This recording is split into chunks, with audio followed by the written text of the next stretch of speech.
Assalamualaikum warahmatullahi wabarakatuh. Selamat berjumpa kembali bersama Iwan di sini.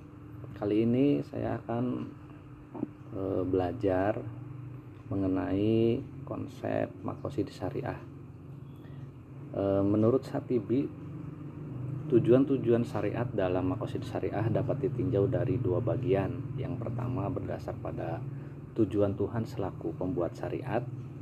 Kedua, berdasar pada tujuan manusia yang dibebani syariat.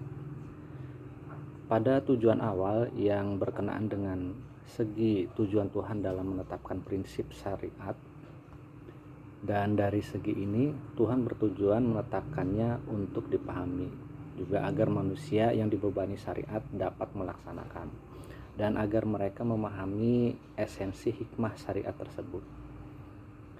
Kemudian Al-Ghazali menyatakan sikapnya bahwa apabila maslahat ditafsirkan sebagai memelihara makosid syariah, maka tidak ada jalan untuk menolaknya, dan ia wajib diikuti, bahkan dapat dipastikan menjadi hujjah. Kemudian menurut Satibi, Allah menurunkan syariat atau aturan hukum tiada lain selain untuk mengambil kemaslahatan dan menghindari kemudorotan atau jalbul maslahah wal darul mafasad. Satibi kemudian membagi maslahat ini kepada tiga bagian penting, yaitu bagian yang pertama yaitu tingkatan daruriyat atau kebutuhan primer atau sesuatu yang mesti adanya. Kemudian tingkatan yang kedua yaitu tingkatan makosid hajiat atau kebutuhan sekunder, di mana jika tidak terwujudkan ini tidak sampai mengancam keselamatannya. Kemudian tingkatan yang ketiga adalah tingkatan tahsiniyat atau kebutuhan tersier, atau dalam hal ini yaitu bisa diartikan dengan kebutuhan pelengkap. Tingkatan yang pertama atau daruriyat adalah kebutuhan sesuatu yang mesti adanya demi terwujudnya kemaslahatan agama dan dunia. Apabila hal ini tidak ada, maka akan menimbulkan kerusakan bahkan hilangnya hidup dan kehidupan. Dalam hal lainnya juga akan menimbulkan hilangnya kesuksesan dan kenikmatan di dunia dan akan kembali dengan penuh kerugian. Dalam hal dasar ibadah kembali kepada syahadat, sholat, zakat, puasa, dan haji. Dalam hal adat misalnya kembalinya kepada penjagaan terhadap jiwa dan akal, seperti makan, minum, berpakaian, rumah, dan lain sebagainya. Dalam hal muamalat, ini kembalinya kepada penjagaan terhadap keturunan dan harta, juga penjagaan terhadap jiwa dan akal.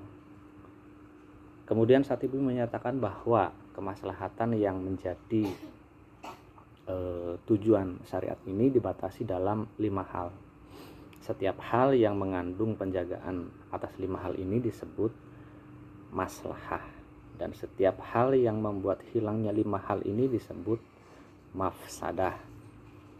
5 hal yang dimaksud adalah sebagai berikut. Yang pertama, perlindungan terhadap agama atau hifdzu ad-din. Yang kedua, perlindungan terhadap jiwa atau hifdzu nafas. Yang ketiga, perlindungan terhadap akal atau hifdzul akal. Yang keempat, perlindungan terhadap keturunan atau hifdzul an-nasl. Dan yang terakhir adalah perlindungan terhadap harta atau hifdzul al-amal. Untuk memelihara 5 pokok inilah syariat Islam diturunkan. Setiap ayat hukum bila diteliti akan ditemukan alasan pembentukannya yang tidak lain adalah untuk memelihara 5 hal pokok tadi. Kemudian tingkatan yang kedua, tingkatan makosid syariah, yaitu tingkatan makosid hajiah. Pada tingkatan ini, di mana jika tidak terwujudkan ini tidak akan sampai mengancam keselamatannya, namun akan mengalami kesulitan. Syariat Islam menghilangkan segala kesulitan itu. Contoh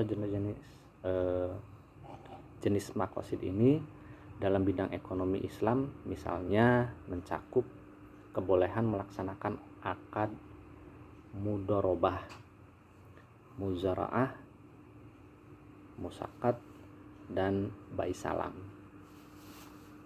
serta berbagai aktivitas ekonomi lainnya yang bertujuan untuk memudahkan kehidupan dan menghilangkan kesulitan. Kemudian tingkatan yang ketiga yaitu tingkatan tahsiniyat atau kebutuhan tersier atau kebutuhan pelengkap. Misalnya dalam hal misalnya tingkatan kebutuhan ini apabila tidak terpenuhi, ini tidak mengancam eksistensi salah satu dari 5 pokok yang tadi saya sebutkan, dan tidak pula menimbulkan kesulitan. Tingkat kebutuhan ini berupa kebutuhan pelengkap saja, hal yang merupakan kepatutan menurut adat istiadat yang sesuai dengan tuntutan moral dan akhlak.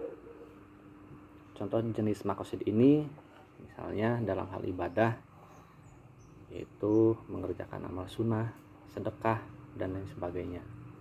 Dalam hal adat misalnya yaitu seperti kesopanan, etika, adab dalam makan dan minum, dan lain-lain. Dalam hal muamalat misalnya seperti larangan menjual barang yang najis. Jenis kemaslahatan ini lebih memberikan perhatian pada masalah estetika dan etika. Masuk dalam kategori ini misalnya ajaran tentang kebersihan, berhias, sedekah, dan bantuan kemanusiaan. Kemaslahatan ini juga penting dalam rangka menyempurnakan kemaslahatan primer dan sekunder. Demikian itu yang bisa saya sampaikan. Barangkali pada tutur kata saya yang kurang berkenan atau salah dalam menyampaikan pelajaran pada kesempatan ini, saya mohon maaf yang sebesar-besarnya. Dan apabila ada komentar-komentar silahkan ditanyakan di kolom komentar, atau silahkan untuk berbagi mengenai konsep makosid syariah yang sudah saya sampaikan tadi ya. Sampai berjumpa di video berikutnya. Jangan lupa subscribe dan like video saya, dan ditunggu video-video berikutnya. Mudah-mudahan video ini dapat bermanfaat bagi kita semua. Assalamualaikum warahmatullahi wabarakatuh.